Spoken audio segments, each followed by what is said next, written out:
KLP road Sadiq आबाद पर paint factory में लगी आग ताहाल बुझाई न जा सकी। फायर ब्रिगेड की 5 गाड़ियां आग बुझाने में मसरूफ।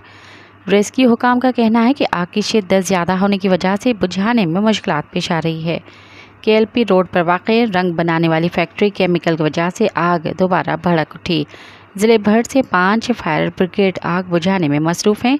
रेस्क्यू हुकाम का कहना है कि 60% आग पर काबू पाया जा सकता है। आग पूरी फैक्ट्री में फैल गई है। इमदादी कार्रवाइयाँ जारी हैं। आग की शिद्दत ज़्यादा है, बुझाने में मुश्किलात का सामना है। ख़तरे के पेश नज़र कौमी शाहरा के एक साइड को ट्रैफिक के लिए बंद कर दिया गया। रेस्क्यू ज़रा का कहना है कि तहसील सादिकाबाद में पेंट बनाने वाली फैक्ट्री में आग भड़क उठी थी, जिसने देखते ही देखते पूरी फैक्ट्री को उसके गोदाम को अपनी लपेट में ले लिया। फैक्ट्री में आग लगने की वजह फौरी तौर पर मालूम न हो सकी। मज़ीद ख़बरन ऐं तफ़सीलात लाइ विज़िट कयो असांजी वेबसाइट www.awamiNewsHD.com ऐं ॾिसंदा रहो अवामी न्यूज़ HD।